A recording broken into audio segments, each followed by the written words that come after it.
gentlemen, welcome back to Wre-Wind Wrestling Radio, right here on the Wre-Wind Wrestling Network, where I, your host Ted, along with my co-hosts, the new mouth of the South, Tyler Peters, the Brazilian giant Vinicius, the Temptress Witch, Ivy, and the senior ref, Amy Veronica, talk everything pro wrestling. It's the indies, the pros, everywhere you go. Let's jump right into Wre-Wind Wrestling Radio. Ladies and gentlemen, welcome back to the Wre-Wind Wrestling Radio Show here on the Wre-Wind Wrestling Network. I am your host, Ted, and with me tonight, I have my two usual co-hosts. I have the Temptress Witch, Ivy, and I have got the new mouth of the South, Mr. Tyler Peters. Unfortunately, Nelio, the big boss man himself, and Ref Amy could not be with us tonight. They are both on iPay-per-view right now for Coastal Championship Wrestling. Go check that stuff out after the show. Go buy the rewatch. Do what you got to do. It's a great show, the Hardcore Cup.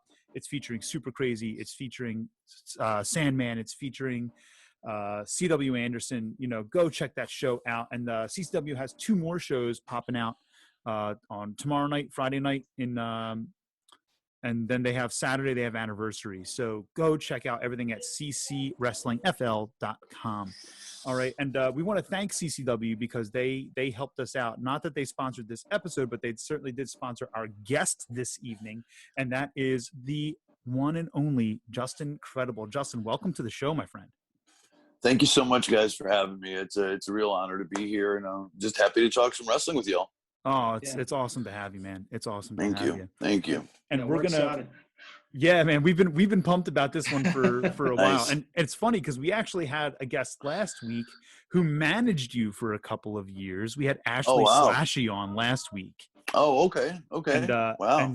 And so and it's funny because then right before her, maybe 2 weeks before her, we had someone that you had a pretty fantastic match with when you were ECW champion. We had PCO on a couple weeks before that, and so we got to talk about that match that you had with him for the ECW title. So that's really cool, man. He's amazing. I love working with him, and wow, what a career he ended up transforming himself into. You know, towards the later half of his career, man. Yeah. Big shout out to him. Yeah, PCO rocks, dude. Absolutely. And he had nothing but awesome things to say about you. He was like, yeah, I knew going to ECW and working a match with PJ was going to be easy as pie because we'd worked so much together in WWF. It was easy, you know? Yeah, So that's awesome, man. He had nothing but great things to say about you. Oh, that's good. That's nice. And of course, you know, I get to officially say I called the Justin Credible match in February, right before the world ended, which made my young career as a commentator, man. So it's great to see you again. We do want to jump in and talk about some of your history a little bit, and then I want to get some of your opinions on stuff, man, because you talk a lot about what's happening now in the business, and there are a lot of things that you and I see really eye to eye on, and there's some things where I'm like, I want to know more about that perspective. So I definitely want to jump in and talk some stuff here, man. But first of all, we want you just to kind of give people, you know, the modern wrestling fan may not be as familiar with ECW and its superstars. So give us a little bit of background. Where did you get your training? How did you break into the business, man? Sure. And I graduated high school in 1991. I'm born and raised in Waterbury, Connecticut, about hour and a half from New York City. And, you know, I was always kind of raised or came up in the old WWF territories, you know, that was what was available for us, you know, back in the day. Lifelong wrestling fan. And really, I figured out that's what I want to do with my life when a friend of mine, you know, we didn't have cable at the time. We're going back to the 80s. Not everybody had cable, and my buddy had WTBS, and then I started watching WCW on Saturday nights, 6:05 Eastern, on the Superstation there. And you know, that's when I really became familiar with the Nature Boy Ric Flair and all of that cool stuff that was going on. And it just, I mean, you know, it took me. That's when I knew pro wrestling is what I wanted to do for a living. You know, I fell in love. So fast forward, I graduated high school in 91. I took this, you know, I didn't go to college. You know, I hate to say it now, but unfortunately I should have. We all should further education. But nonetheless, I went and was working as a, you know, baggage clerk, whatever you want to call it, at a grocery store to save up money to go to a wrestling school. And literally, when I was on break, one of my days of work at the grocery store, I went to the magazine aisle and I found an issue of Pro Wrestling Illustrated like they had back in those days, and there was a full page advertisement for the Hart Brothers Pro Wrestling Camp. Keith Hart, Bruce Hart, obviously brothers of Brett and Owen, famous Hart family, Stu Hart, etc. And they had the phone number. This was pre-internet, mind you. It was very difficult at that time to kind of get into the business. So I was like, wow, this is a great opportunity. So I called and arranged everything. And summer of 1992, I went to Calgary to learn how to be a pro wrestler. That's awesome. That's awesome. Yeah, that's cool. And so you get up there in summer of 92. It wasn't that much later that it's only 7 years later that you're ECW champion, right? 99. Yeah. So you progressed a long ways in a short time there for breaking in. So tell us a little bit more, because you worked WWF, before you worked ECW. Before you really hit that peak. So tell us a little bit about your come ups there. Sure. I'll try to get through this quickly because there's a lot to cover. But okay, so when I finished with the Hart Brothers in the summer of '92, there was really nothing going on in the Northeast. Independent wrestling was not what it is today by any stretch. Right. So I ended up in Calgary. They were going to start a promotion up again. The Harts had stopped running the old Stampede area, so they were going to start a new promotion in October called Rocky Mountain Pro Wrestling. And I went back, I came home for a couple months, went back up there on my own dime, mind you. And my first 10 matches professionally were in Calgary, actually on my 19th birthday, October 16th, 1992 was my first professional wrestling match. And from there, in those 10 weeks, they wrestled every Friday night, just once a week.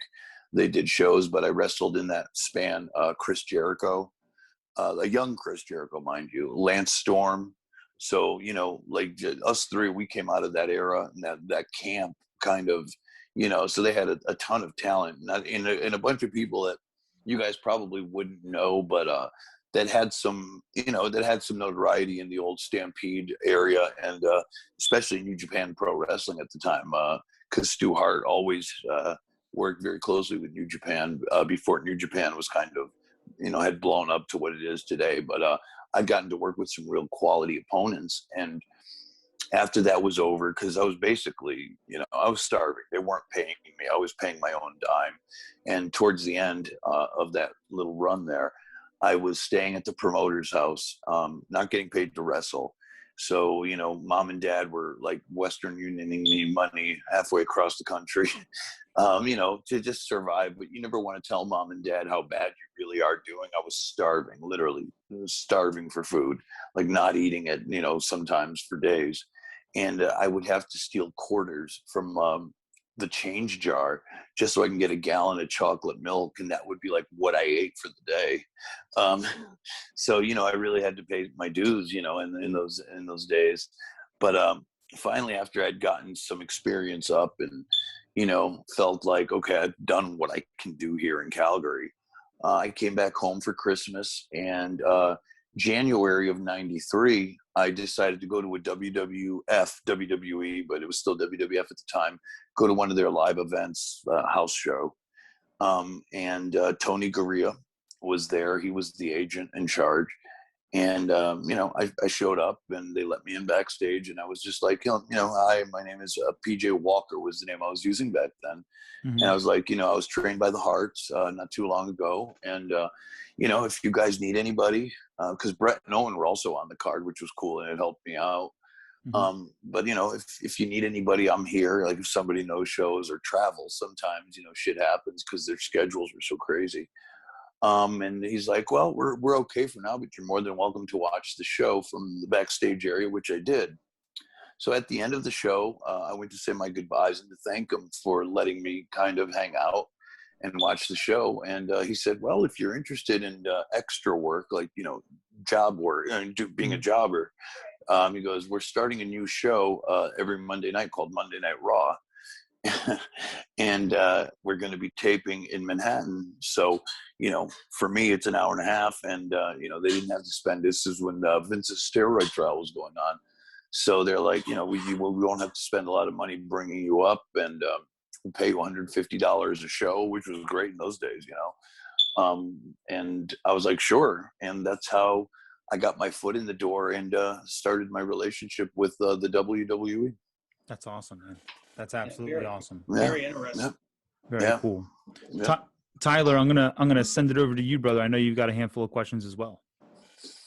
Yes, sir. It's great. It's an honor to have you on the show. I was just going to ask you, speaking of WWE, it segues, how was Vince McMahon? Do you have any interesting stories about what he's like? Because we're always curious as fans, how Vince is really. And just wanted to get your experience, your impression of it. I mean, he's the boss. I mean, he literally, the thing I would equate it to, at least with my experience, is like, he was like, in those days, he was very much, from what I hear today, today he's very much, like very difficult to get a hold of. You have to go through all these channels to kind of get a meeting with him. But back then, in the 90s, he was very available. I was talking to Vince all the time. Even as a jobber, I would talk to Vince. He's like Tony Soprano in the Sopranos crew. He was literally that guy. And I had a great relationship with him. I mean, he was very open, but also very, like, he's insane. He's the best word I could say is he's insane.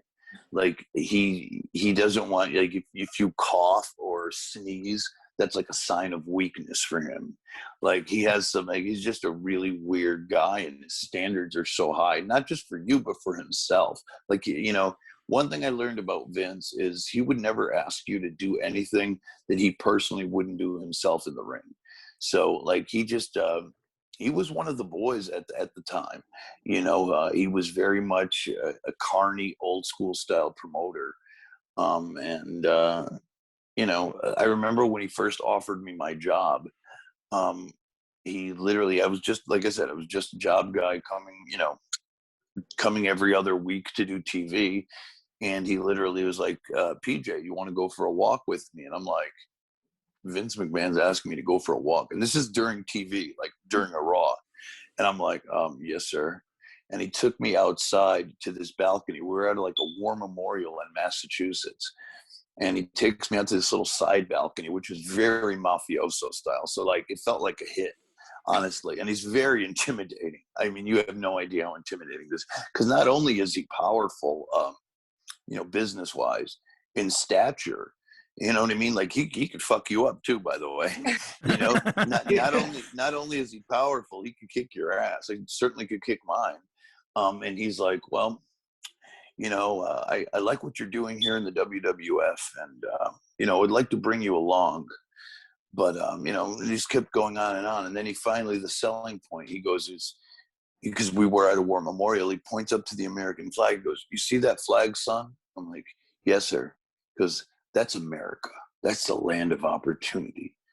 Kind of like the WWF. We're the land of opportunity. PJ, would you like an opportunity with the WWF? And I'm like, no, I'm 19. Nope, I wouldn't want an opportunity with you. Like, what the hell are you supposed to say? I was like, I'm just like, I'm sitting here like this. Okay, yeah, whatever, dude. Yeah. So that's how this crazy, beautiful relationship started. That's awesome. Well, thank you for that. That was very intriguing. I always wondered how Vince was. Yeah. So I have a follow-up question for that. So then you work for the WWF in the 90s. Obviously you leave WWF in the 90s. You go over, you start working for Paul Heyman and ECW. You come back as part of the Invasion angle, right? and then you're there as part of X Factor. So you're there for a good stint in the early 2000s. You know, a decade later probably not a decade later. You're probably there 94 in WWF. My first contract was August 1, 94 till summer of 97. So I did about 3 years. Did 3 years, 3+ years in ECW, and then went back for another 2.5 from 2001 to 2003 or so. Right. And but during that time that you were gone, like, wrestling boomed, right? That was the boom, right? Yes. So you come back to WWF. Was Vince noticeably different when you came back, or was he still the same guy, just with more to do? Everything changed. And I will tell you, the first night I was back, because I used to hang out, like I used to travel with like Hunter, Shawn, Michaels, Razor was my best friend at the time, Scott Hall. Mm-hmm.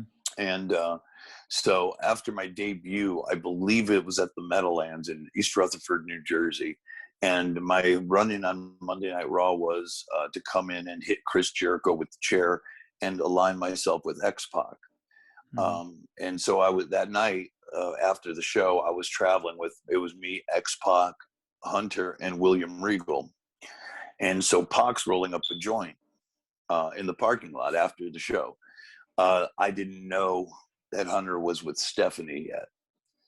So, you know, Pac just does what Pac does, and he's rolling up a joint. And we start smoking it in the parking lot. And, you know, no big deal. Hunter and William Regal, they don't do that. So they're, you know, but whatever, they didn't mind that we did. You know, we go on our way. No big deal. Like nothing happened. The next day, I pull up to TV, and Stephanie comes up to me and she goes, PJ, come here. We go underneath the bleachers. And I'm like, you know, she seemed like really like frantic. I'm like, Steph, what's up? She's like, PJ, it's not like that anymore. I'm like, what are you talking about? It's like times have changed. It's not like it used to be. It's like we're corporate now. You got a kayfabe. And I'm like, oh. So, you know, it was like a real change. Like the old mom and pop WWF from the Attitude Era and prior was now a corporate conglomerate. And you got to kind of really be careful, is what she was trying to tell me. Like, it's not like where I'm not condemning you for smoking a joint. Like, really, it's not a big deal. It's legal in most places now anyways. But back then it was just like, but we can't have, God forbid, something like that going on. So it's when I really realized, wow, this is not we're not in Kansas anymore, you know, kind of a thing. You know? That's really cool. That's an interesting story. And I'm glad to hear that she definitely was pulling you aside to say, like, you know, listen, I have your back. I'm trying to tell you, you know, that's. Oh yeah, no, she was totally cool. And I was traveling with her boyfriend. I just didn't know it yet. Right. You know? Perfect. Ivy, what do you got? Ooh, yeah, I've been waiting. Okay, so 2 things before I even get to my question. Sure. First and foremost, it's great to see you again. I was very excited, you know, that you worked the ACPW show that Ted and I were both at. Total nostalgia, and I kind of like fangirled out a little bit there. Second, I am extremely just glad to hear, you know, like your account of how you basically, you know, you've told us that you started from like way at the bottom and you've worked your way up, and you had a very, you know, quick, you know, rise into your wrestling career, which is just phenomenal because, you know, nowadays a lot of the wrestlers that we see on TV are kind of just born into the business. You know, you don't hear too many of those. Like, I started at absolutely nothing and had to work my ass off to get where I, you know, got. So I really commend you, you know, for just sharing that story with us, because I absolutely love hearing that. Thank you. Of course. And then as far as my question, I know you just recently mentioned, you know, you were close with Razor Ramon. I absolutely love the man. So I'm just a little bit curious. Can you tell me what it was like to work with him, be on the road with him, and just overall to have him as a friend? It was awesome in a lot of ways, because there's two people in that situation, and I'll try to do this justice. There was Scott Hall, the person, and then Scott Hall, the performer. Scott Hall, the performer, was brilliant. You know, one of the best to ever do it, you know, so charismatic, so crisp in the ring. I learned, you know, so much from Scott. And then there's the other guy, which at times could be super sweet, super vulnerable. I mean, I've had him cry in my lap and in my arms like a baby. We've gone through wars together, literally. And what I mean by wars is being on the road for sometimes months, literally like month and a half without going home to our wives and our children. Right. And that does a lot of mental stuff to you. You know, you just want to get home. You know, you're on the road, and you know, imagine leaving your house today and then not coming home for 90 days or something like that. You know, it's crazy. So you know, it was cool, but Scott at times could be his own worst enemy. You know, and I say that with nothing but love, but he was as amazing of a performer as he was a tortured, and still is a very tortured individual. And that kind of just came out in everything he did. But that was both his brilliance and his demise at the same time. And I don't know how else to say it. To this day, you know, it's sad to say that him and I had a falling out the past couple of years, because, like, you know, he just, you know, Scott Hall is Scott Hall, and anybody that knows Scott Hall will understand what I'm saying. He's one of those guys that's very polarizing, and sometimes when he's on, you know, when he's here, he forgets that some people may be going through some things that he's not feeling, and you know, we've gone our separate ways, but you know, deep down inside, you know, I still love the guy. He's been a huge influence on my, you know, in my wrestling career, and always will be, you know, and yeah, pretty much it, without burying the guy. And listen, that's appreciated, brother. We all have to watch each other's back. You know, there's tons of people that we could all bury. So thank you for handling that with class. I appreciate that. Oh yeah, no big deal. No big deal. I think that was a great way to answer that question and kind of keep it classy. So I like it. Yeah, thank you, ma'am. Thank you. So you know, you've mentioned a couple people in the clique in the last couple of minutes here, and so I remember coming up as a wrestling fan, and I remember really believing and truly believing that the clique was trying to take over wrestling when the NWO hit, right? And so they were my favorite group of people to watch. They were, they you know, and they were most people's favorite group to watch. You know, DX and the NWO kind of just ran it, you know? And so I remember a very young internet wrestling community having lots of fan sites dedicated to the clique. And I remember a lot of them having you listed as a member of the clique. Right. And so you were obviously really close with these guys. You traveled with these guys. You worked the road with these guys. So I'm sure you have some insight. And again, I would never ask you to bury anybody or talk poorly about anybody, but just tell us about your experience of being with that group, because that group very obviously had a lot of swag, right? They had a lot of pull. They knew which strings to pull. And how did you feel when you would see those situations happening and that pull being used? I felt very uncomfortable. You know, because I really, you know, at that time, you know, they could say I was with the clique, I wasn't with the clique. The reality is, how it all started was I was a kid not being able to rent a car. And I remember my first tour ever with the WWF. I was at a show in Ohio. I'll never forget it. We were doing like a high school show, and they flew me out for my first gig, and I couldn't rent a car, you know. And back then you had to be like 23 or whatever, way older than I was. And I went to the show with Chief Jay Strongbow, Tony Gurria, and Rene Goulet, which were the agents at the time. And, you know, the show goes on, whatever. I have no idea what, you know, who I'm traveling with or what's going on. And then, you know, Razor comes up to me. He's like, you know, who you driving with, kid? And I'm like, oh, I'm with, you know, Tony Gurria and Chief. And he goes, bro, because you're going to get so much heat driving with The Office. He goes, you're coming with me. And that's how it started. You know, it was like, I guess Kev and Sean and Kid, they were all, they were all on the net, because there were two towns. There were the A towns and the B towns, and they were all in the other town. So Scott was by himself. So, he didn't, that's one thing a lot of the veterans to this day still do is like, you scoop up the young kid to kind of partner up with them. Because a lot of people don't know this. We pay for our own expenses on the road out of our own pocket, rental cars, hotels, food.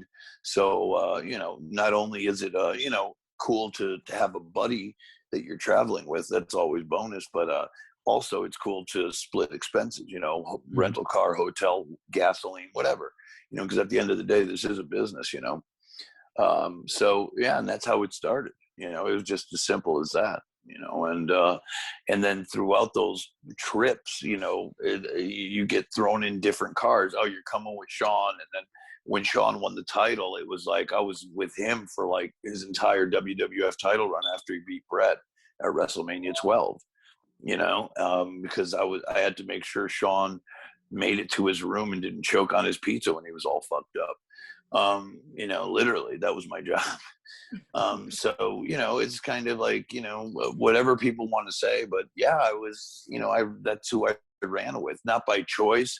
And at the time, I really didn't even see the relevance of it all. I looked up to those guys, and what I was getting in return was an amazing wrestling education, because in the hotel rooms where we hung out and stayed, and in the car rides, all we talked about was wrestling and what we did that night, and how could we pop the crowd more, and what if we did this instead of that. And so it ended up being a clinic. So for about a year and a half, 2 years, I was just getting the best wrestling education I could possibly get by some of the best guys in the business, That's awesome. That's awesome. Absolutely.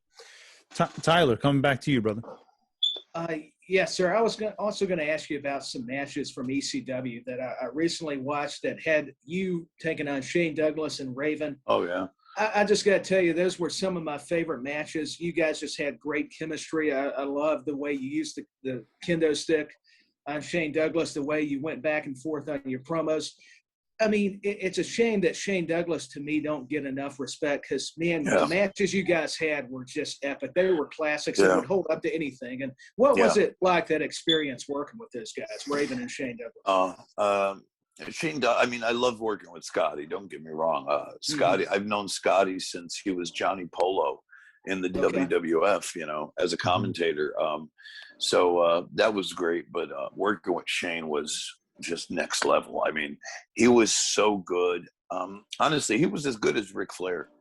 He just never got that. It's all a matter of television time and perception, and but man, Shane was just so good at what he did. He was so believable, and he really did have a chip on his shoulder about the business. And every time he went out there like it was, like it was his life.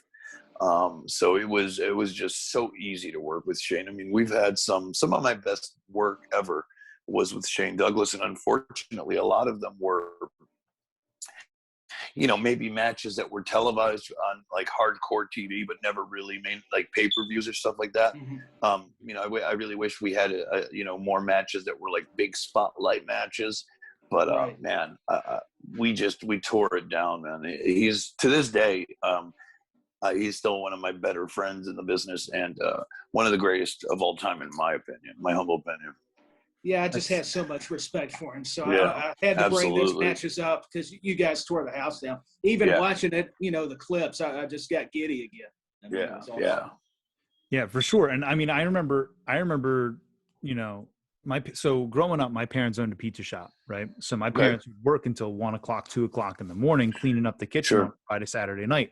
Well, when did hardcore TV come on? It came on Saturday nights at 2 a.m. The only freaking commercials they had were Girls Gone Wild commercials, right? Yes, I remember that. So, but I remember, being in middle school, and my parents would let me just, not for nothing, I had family that came and looked after me a lot of times, but a lot of times my parents would be like, if they couldn't get one of my grandparents or one of my aunts to come and sit with me, they'd be like, listen, I'm going to come home and check on you every once in a while. And then, you go to bed and I'll be home and I'll and check in on you. Well, you know, they would go back to the shop at 10 o'clock at night thinking I'm in bed. I'm getting up, gearing You're up watching for ECW. hardcore TV, man. Channel Yeah. 48 in Philadelphia. I remember it. You know, I'm a Philly Yeah. guy, you know? Yep. So, Yeah. you know, and I remember specifically being pumped up to see matches with you and the franchise. And I remember specifically being really, really pumped up to see you and Dreamer, you know, like Yes. I just, Yeah. those feelings all rush back to me when I think about ECW in that late 90s time, man. It's so cool. It's so cool. And, you know, we're talking about ECW a little bit here. And before I throw it back to Ivy, I want to ask you about the bastard ECW. I want to ask you about the Revival, brother, because I know that a lot of the ECW guys just, they knew it wasn't going to go well. And Paul Heyman brought people in and said, listen, it's a way to make bread. Come back and try. Right. I know you came back for a bit there and did a stint there. Tell us about the Revival ECW a little bit, man. Well, I mean, you know, this was 2005, and we'd all gone our separate ways. I'd already had a run. I had a 2-year run with the WWE from 2001 to 2003. I had gone and worked for Ring of Honor, which was, you know, a new promotion at the time. Also Impact, well, TNA at the time is what it was. They did the Tuesday night pay-per-views. I went over to Japan and worked for All Japan, worked for Muda. So, you know, I had moved on, and one day I got a call from Dreamer saying that, you know, Vince McMahon wants to do this thing with all the ECW guys. It's a one night deal where we all come in and have a legitimate ECW show at the Hammerstein. So I signed on, as everyone else did pretty much. And that's how it started, with the original one night stand. Which at the time there was no other guarantees. This was a one-shot deal. And Vince had no other plans for it either. It was just, you know, we'll do this one show. Well, One Night Stand, the first one, the original in 2005, was a huge success financially, critically, any way you want to spin it. I think it was one of the highest, you know, rated as far as like money-wise pay-per-views they've done in a long time, other than like WrestleMania or Royal Rumbles, you know, something like that. So when Vince saw those numbers and the feedback, he's like, well, we're doing it again next year. And then on top of that, we're going to try to do a revival of the promotion and have a third brand. And, you know, and I was invited to, you know, I signed a contract for 3 years, 2006 to 2009, although I ended up quitting about 6 months in. You know, it was promising, but deep down inside, we all really knew after One Night Stand Part 2 that because the first one was very authentic, if you remember. Oh yeah. The first One Night Stand was extremely authentic to the real vibe of ECW. I was there. You know, and I participated. I was in the match with Jericho and Lance Storm, and then I also came in. Lance and I came in and did something during the main event of Dreamer and Funk against the Dudleys. Yep. So, anyways, it was really successful. But the second version, you know, the bullshit was already starting to kind of come. You know, you could see on the second One Night Stand, John Cena and Rey Mysterio and Eddie Guerrero and Chris Benoit. And again, you could say those guys were ECW, but really they weren't. They had a match or two in ECW. It was it was Vince McMahon's way of trying to convolute you know what I'm saying? You know, they were in ECW, but they were there for a second. We're talking about the Dreamers, the Sandmans, the Balls Mahonys, you know, the New Jacks, and the Just Incredibles, the Lance Storms, the Rhinos, guys that were there for an extended period of time that really were the promotion, the Steve Carinos, the Jerry Lynn's, the Rob Van Dams. So he was already trying to make it something it wasn't. We all knew from the beginning what it was going to be. But, you know, in a world where there was no WCW anymore, there was no other promotion. TNA was still very young out the gate. There was no other wrestling promotion in the United States that had any kind of anything really going on that could pay anybody. So what else are you going to do? Right. You know, you were lucky to get an offer. So, you know, we joined on to the ill-fated fake ECW. Got it. You know? Yeah, man. And I think we can all agree that was a disappointment, and probably the best thing to come out of that second ECW. CM Punk. You know what? Not even CM Punk, because I think CM Punk would have gotten signed either way, and I think he just would have come up through different channels. Yeah, I think he would have just come up through different channels. I think he would have gone to OVW for a couple months, and then he would have boosted up, because he was so popular. He was the first. The way I look at CM Punk is he was the first indie darling that WWF went out and said, okay, this guy is loved by people that go to these small shows. Yeah. You know, will that translate over? I think they would have tested that water no matter what. ECW was just the right way to do it, because it was the smaller show. And then that was his debut, believe it or not. I did know that. That's all. Yeah. We had a hell of a match. Actually, we had a couple of matches.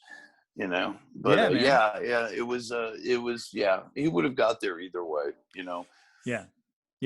But one of my personal favorite memories about that ECW was Matt Stryker. I'm working out, man. That's funny. I had the chance to meet Matt 2 years ago. Oh, he's the best. 3 years ago. Yeah, he's a great guy. He's working he's commentary for Impact now. So he's a producer over there. So people don't realize how good of a wrestler he is. Oh my God. Yeah, he's very talented. Dude, I had a hardcore match with him for this small indie promotion out of Long Island, because he's a New York guy, I'm a Connecticut guy. Mm-hmm. And I forgot what the name of the promotion was, but it was somebody that ran in Long Island pretty regularly. They're kind of over in this area. And we had like a 30-minute huge hardcore match that was like, honestly, it was as good as anything on television is today. Mm-hmm. You know, and like he's a great looking dude. He's got the chops. He looks the part. Yeah. And he's such a good talker. But people forget like how good of a pro wrestler he really still is, you know? Oh yeah, for sure. I mean, I got to see him. So he did, you worked that ECPW show with us back in February. Well, the very first ECPW show that I went to was right after we started the original version of this podcast. And it was Delco Mania. And the main event was Ken Anderson against Core for the heavyweight championship. But then the second main event was, well, I guess you would have to count Ellsworth versus King, but I don't count that at all because it's Ellsworth. But the next main event was Stryker against this guy Lonzo Arpad, right? And, and they booked themselves in this comedy gimmick match, because the show was on May 4th, so they did a May the 4th show. And May the 4th be with you. Star Wars, yeah. And so Matt's running around the ring, and he's just going like randomly, and confusing the quote unquote stupid foreigner, you know, and they worked up the heel gimmick real well with the stupid foreigner, and but it was one of the most solid matches of the night. It was 20 minutes of just having bullshit fun, but then mixing it perfectly. And it still got over because he was still that good. Exactly. You know? Exactly. Yeah, he's underrated, man. I wish he would stop being so lazy and get in the ring.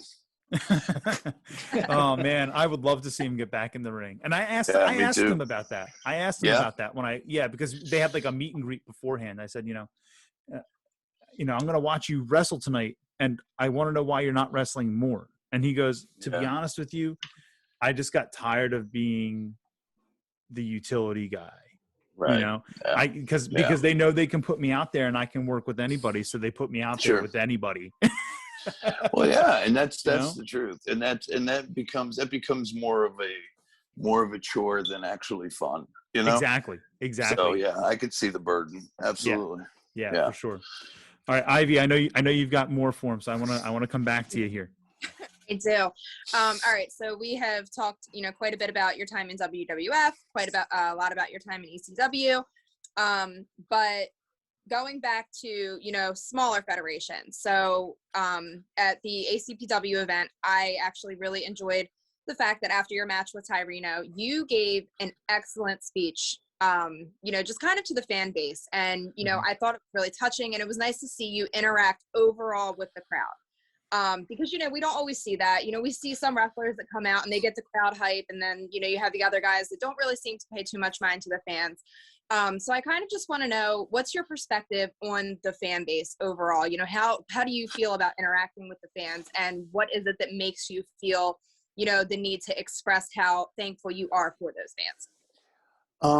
I always try to feel I try to get an overall vibe of the room. I think that's important to kind of understand and be honest with yourself, which sometimes is not easy to do, because sometimes you're not going to get what you're not going to hear what you want, right? Mm-hmm. Yeah, so you have to be honest, which is painful at times. But I always wanted to show fans and to really express honesty, because I think that's something that always gets over in wrestling. And just to strip it down and just be humble, hey, I may be this, I may be that, I may be a screw up, but and you just give them all the baby face. Not again, I don't want to make it sound like it's fake, but you kind of say, look, I've bled for this. I love this. I'm nothing without you. And we all it's like a symbiotic relationship. So it's really like a babyface promo at the core, but it's a real honest, that's how I'm feeling. And I never planned those. I didn't plan that. I had no idea I was going to. I was probably drunk too, probably feeling good. But no, I'm just trying to be funny. But you're just feeling it, and you're just like, hey, why not? Because those are the real moments, right? Those are the honest moments. Those are those are things you can really see that I'm not doing it for any reason to, other than to just share a moment with those fans. And for myself, for everyone. And if they like it, if they appreciate it, that's cool. It's I don't know. Yeah, to me, I love that stuff. And I learned that through ECW, because ECW was so special in that way, where we really gave so much to one another. The fans were as much of a part of the show as anybody, as any performer. So they were really in on everything with us. So to me, it's like, I'm just kind of saying, hey, thank you for just letting me live my dreams, and let's go on this crazy ride together, and let's keep fucking doing it. It's pretty simple. I wish more guys and gals would try to embrace that. I think there's so much fear in, we got to pre-plan everything, and everything has got to be so scripted down to the word or to the move that we do, where sometimes if you just feel a certain vibe, and if you allow it to happen, I know it sounds weird, but just allow it to happen, that's where magic happens. And that's where fans can kind of see through it and say, hey, this is a cool little moment we're getting, and just let's enjoy it. And hopefully we can just create more of those throughout the years. Sure. I don't know. If it's real, they'll feel it. Yeah, I love that for sure. So the event, Thank you. Yeah, you're welcome. That event was actually here in my hometown. So the really cool thing about the event was, afterwards, I'm seeing, some pretty familiar faces out there in the crowd anyway. And one of my cousins, she is a bartender at one of the local bars, and quite a few of the guys that frequent the bar happened to come to the event that night. And she, kind of told me that they were just in there raving about the show overall, because we don't get things like that in this area. And then on top of that, lots of the guys were definitely marking out and had total nostalgia because you were there. So, I just kind of wanted to relay that, from all my homies back here, to let you know that, they really did appreciate that. Oh, that's so nice. Thank you so much. I really appreciate that. That's so sweet. Thank you. That's awesome. Yeah, absolutely. Really cool. So when you were working ECW for those 3 years, were you still living in Connecticut, or did you live down here? Did you live in the Philadelphia area? Oh no, I've always lived in Connecticut. I bought a home in 2001. I bought a home in New Jersey because my wife is from New Jersey, and we had just had our firstborn in 2000. So, and being with that, I was with the WWE.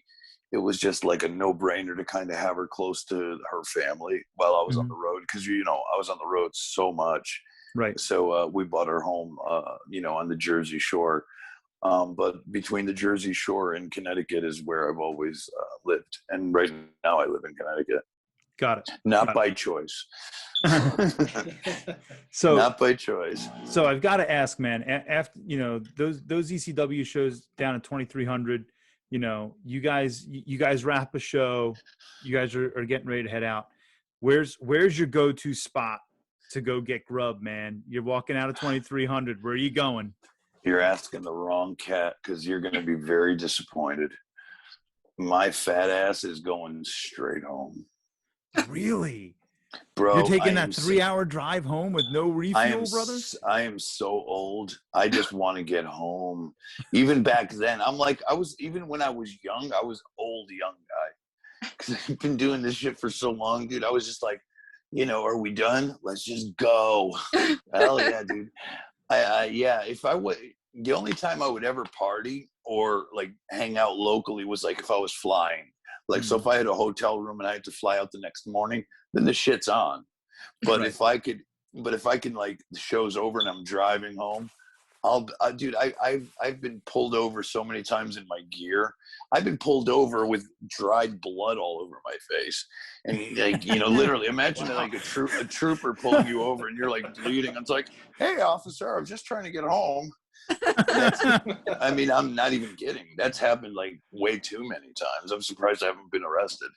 But I just want to get home, dog. I'm like, that's when you've been doing this shit way too long, right? Still going into Wawa at 3 a.m. with like blood and like jean shorts in the middle of winter. It's dope. That's fantastic. That's fantastic. It is. Oh man. So something we absolutely have to ask you about, because I do want to transition this into talking a little bit about what we're seeing a little bit more today, and sure. some advice that you have for some of the young people coming up in the business. But I have to ask you about the plane ride from hell, man. Tell us about the plane ride from hell, please. It's really been overblown. I actually did an episode, season 3, Dark Side of the Ring. I'm a guest on it, and I will be appearing in the new season. We taped it about a month ago, actually. Should be coming out, with the rest of the new episodes for season 3. But and it was just one of those things where we did a pay-per-view. I believe the pay-per-view is called Insurrection in London. And on the way home, we were, it was a Saturday night. We did the pay-per-view at the Wembley, on a Saturday night. So we flew home Saturday or Sunday, and everybody just got totally whacked, man. There was booze everywhere. And, everything you've heard is probably true, Flair naked with the robe. I had to wheel Razor through customs, passed out in a wheelchair. And then Jim Ross has head of talent relations as I'm rolling Razor through with the, imagine Razor with the leather jacket and the shades all fucked up, like passed out. And I'm sitting here rolling him through it. And I'm the sober one. Like, really? Like, I'm the good guy in this whole scenario. So, the shit was really on. But, it was just one of those things, man, where everybody was it was a sign of the times, man. It was just, that was like our Guns N' Roses moment for the WWF crew, It was just like, because it's happened a lot. That shit happened all the time. It just never was publicized, and that's what kind of started killing it for a lot of it was, now it's like everybody knows everything, because that shit would happen a lot. It's just now everybody knows, Mm-hmm. Social media killed kayfabe, brother. It really did. It really did. We've talked about that before. Yes. Yeah, it really did. It really did. Yeah. Oh man, ladies and gentlemen. So Justin Credible had a couple of podcasts lined up tonight, and he wasn't able to keep going with the interview right then and there. So we're going to talk to him. We're going to maybe get part 2 going at some point. We had an awesome time tonight interviewing the one, the only Justin Credible. He's not just the greatest. He's not just the best. He's just incredible. And listen, this was a super, super fun interview. We got to get so much on the table with Justin Credible, and a huge thank you to Justin for jumping on with us and being very, very honest with us and being very real with us tonight. It's been so fun. I do want to get a couple of our plugs in. I did plug them at the beginning of the night. I'll plug them again because they helped us out and booked Justin for us tonight. And so I want to hit the CCW guys up one more time. They got a ton of shows coming up. This weekend is huge for them. Check everything out. Buy your tickets. Buy the iPay-per-views, okay? Do everything you need to do. And you can do that at ccwrestlingfl.com. Make sure you check those guys out. But I also want to let you guys know that ACPW, the Proving Ground School, is back up and running. So you'll see me posting and sharing that stuff as on social media.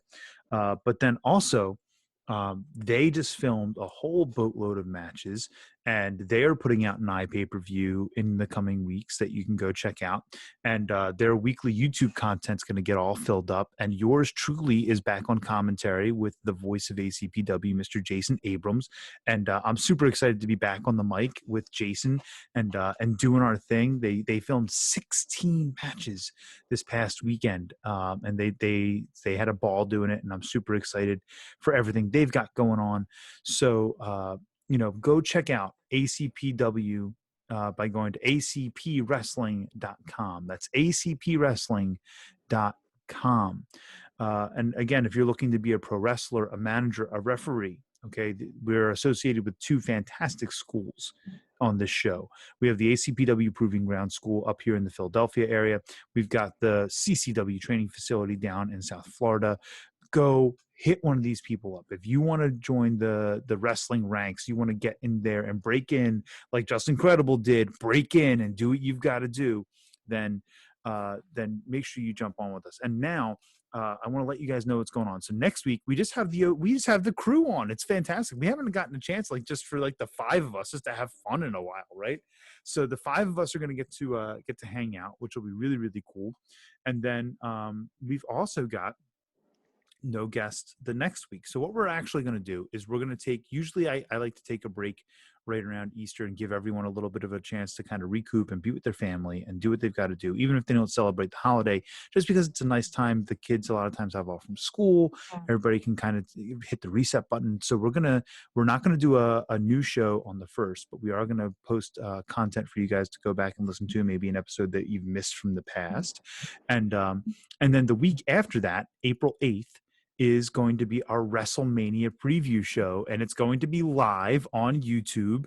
And we have an awesome guest set up for that show. He is the one, the only Crowbar from WCW. He's a WCW tag team champion with David Flair, right? He wrestled in the inaugural light heavyweight championship tournament in the WWF, losing to Taka Mikinuchu. I can't say his name. Taka Mikinuchu, right? He wrestled in ECW. He wrestled PJ. He wrestled Lance Storm. He wrestled the franchise. He's been in Ring of Honor. Even recently, he's been in Ring of Honor. He wrestled in Impact as the Tempest. He's been rated by Pro Wrestling Illustrated. So, and you're going to be able to ask Crowbar live questions. So I set this interview up. So it's not just us asking the questions. You guys live in the chat on YouTube, you get to ask questions of this veteran of the business who has reinvented himself lately. If you have not checked out his Twitter account, you need to go check out Crowbar's Twitter account, WCW Crowbar. His new promos are amazing. His highlight reels are great. He's still got every bit of what he used to have in the ring.